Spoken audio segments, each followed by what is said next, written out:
Hello student, मैं हूं राजेंद्र कुमार मरकाम। आप सभी का पुनः हार्दिक स्वागत करता हूं। इस वीडियो में अंत तक बने रहिए। तो चलिए शुरू करते हैं।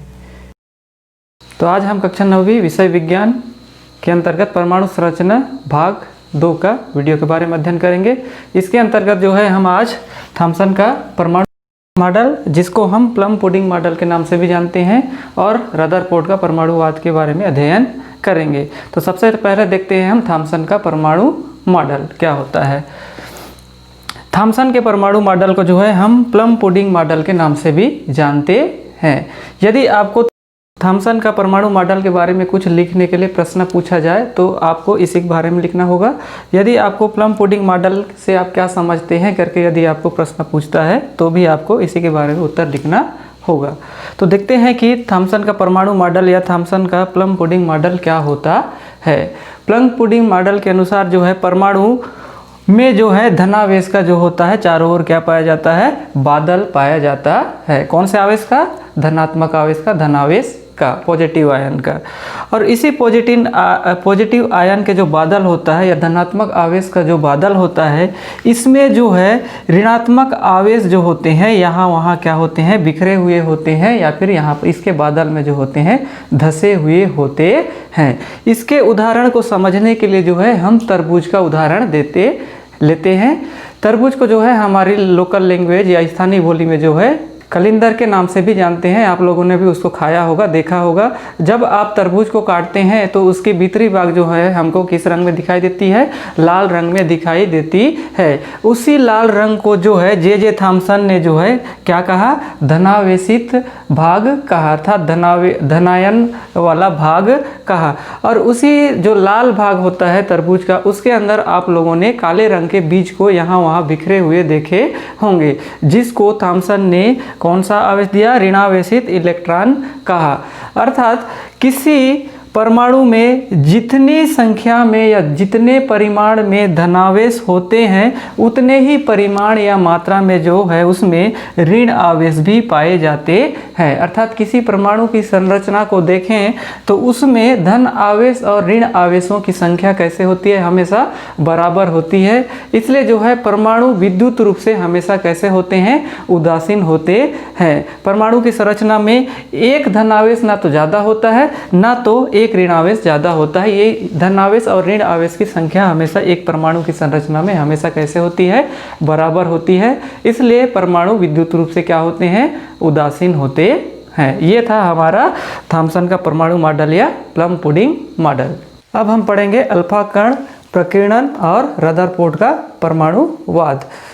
रदरफोर्ड और उनके जो विद्यार्थी हैं वे परमाणु को समझने के लिए जो है एक प्रयोग किए। उसके लिए जो है वे एक सोने का महीन चादर लिए या सोने की महीन पन्नी, जिसकी मोटाई 100 नैनोमीटर था। उसमें जो है उन्होंने अल्फा कण अर्थात उच्च ऊर्जा वाले अल्फा कण का बौछार किया। अल्फा कण जो होता है इसका द्रव्यमान जो होता है हीलियम परमाणु के बराबर होता है। हीलियम परमाणु का जो द्रव्यमान होता है 4 होता है, अर्थात हीलियम परमाणु के द्रव्यमान के बराबर ही किसका द्रव्यमान होता है? अल्फा कण का होता है। ये जो अल्फा कण होते हैं ये कैसे होते हैं? पॉजिटिव आयन वाले होते हैं, धनात्मक आयन वाले होते हैं। कौन? अल्फा कण।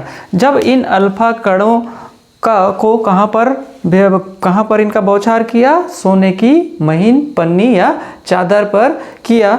तो ये अल्फा कणों का जो दिशा है वो अलग अलग दिशा में मतलब ये निकल गए। अर्थात अल्फा कणों जो है सोने की पन्नी में टकराने के बाद इनकी दिशाएं क्या हो गई? परिवर्तित हो गई। चूँकि जो थॉमसन है, थॉमसन के परमाणु मॉडल के अनुसार स्वर्ण के जो कोई भी पदार्थ चूँकि किससे बने होते हैं? सबसे छोटे छोटे कणों से मिलकर बने होते हैं, जिनको हम 2 भागों में विभाजित नहीं कर सकते। इन्हीं कणों को हम क्या कहते हैं? परमाणु कहते हैं। अर्थात जो सोने के जो परमाणु होते हैं थॉमसन के परमाणु मॉडल के अनुसार उनके जो द्रव्यमान होते हैं, सोने के परमाणु के जो द्रव्यमान होते हैं वो समान रूप से वितरित होते हैं, जिससे कारण उनका मानना था, किनका?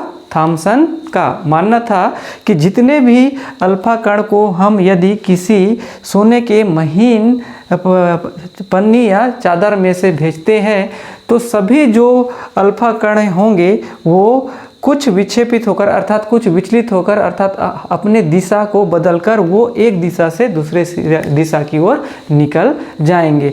लेकिन रदरफोर्ड और इनके विद्यार्थियों ने इस प्रयोग के माध्यम से देखा तो इनका जो परिणाम था उस प्रकार से नहीं पाया गया। तो सबसे पहले इन्होंने देखा कि जब इन्होंने उच्च ऊर्जा वाले अल्फा कण का बौछार किस पर किया, सोने की महीन पन्नी या चादर पर किया, तो जो अधिकांश जो अल्फा किरणें थी, अल्फा कण थे, वो इस महीन सोने की चादर में से टकराकर कैसे हो गए, ये सीधे आगे की ओर निकल गए, जिसको हमने किस में प्राप्त किया, फोटोग्राफिक प्लेट के माध्यम से इस जो अल्फा कण है उसको हम यहाँ पर प्राप्त किए।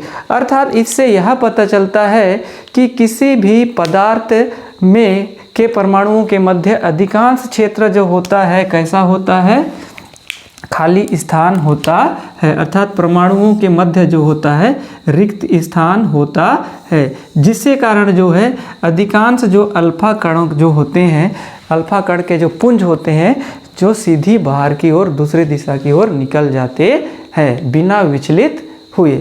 उसके बाद उन्होंने देखा कि कुछ जो बहुत कम जो अल्फा कणों का जो पुंज है वो परमाणुओं के नाभिक अर्थात धनावेशित भाग से टकराकर जो है कुछ विचलित होकर आगे की ओर निकल जाते थे। बहुत कम जो है अल्फा कण जो है विचलित होकर आगे की ओर अर्थात सोने की महीन परत से आगे की ओर निकलते थे। अर्थात ये कुछ अपने दिशा से क्या हो जाते थे, विचलित हो गए इस प्रकार से।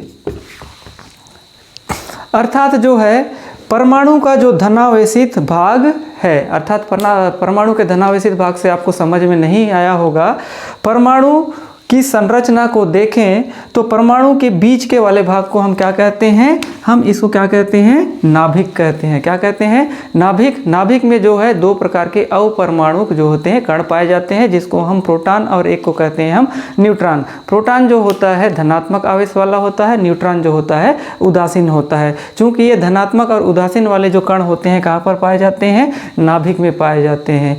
और जो नाभिक के चारों ओर जो होता है इलेक्ट्रॉन पाए जाते हैं जो कक्षाओं में भ्रमण करते हैं। अर्थात जो इलेक्ट्रॉन का जो आवेश होता है कैसे होता है, ऋणात्मक होता है। इसलिए मैंने कहा कि जो परमाणु का धनावेशित भाग जो होता है वह बहुत ही छोटे अर्थात कम जगह पर पाया जाता है, जिससे कारण बहुत ही कम अल्फा कण जो है उससे टकराकर अपने मार्ग से जो है विचलित हो जाते हैं। उसके बाद इन्होंने देखा कि कम से लगभग 20,000 कणों में से, अल्फा कणों में से कितने, लगभग 20,000 अल्फा कणों में से एक कण ऐसा पाया गया जो परमाणु के धनावेशित या द्रव्यमान वाले भाग या नाभिक से टकराकर जो है वे पुनः उसी दिशा में क्या हो गए, लौट गए। यहाँ से टकराकर जो है वे जो अल्फा कणों का बौछार है वो उसी दिशा में लौटकर क्या हो गया, वापस हो गए। जैसे यहाँ से जो है अल्फा कण का स्रोत से जो है अल्फा कण का बौछार करेंगे, यहाँ से जो है अल्फा कण जो है हमारे किसी परमाणु के नाभिक जो द्रव्यमान वाले भाग है या धनावेशित वाले भाग है उससे टकराएगा। उससे टकराने के बाद जो है वो जो अल्फा कण है वो पुनः उसी दिशा में लौट जाते हैं। अर्थात इससे यह स्पष्ट हुआ कि किसी पदार्थ के परमाणु का जो धनावेशित या द्रव्यमान वाला भाग होता है वो परमाणु के बहुत ही कम भाग में अर्थात संकुचित भाग, मतलब बहुत ही कम भाग में संकुचित रहता है या स्थित होता है, अर्थात कम जगह को घेरता है। इससे यह स्पष्ट हुआ कि जो है परमाणु का धनावेशित और जो है उसका द्रव्यमान वाला भाग होता है परमाणु के लगभग 10⁵ भाग जो होता है वो छोटा होता है, अर्थात बहुत ही कम स्थान को घेरता है। और इसी के आधार पर जो है इन्होंने रदरफोर्ड ने परमाणु का नाभिकीय सिद्धांत दिया था या नाभिकीय मॉडल दिया था।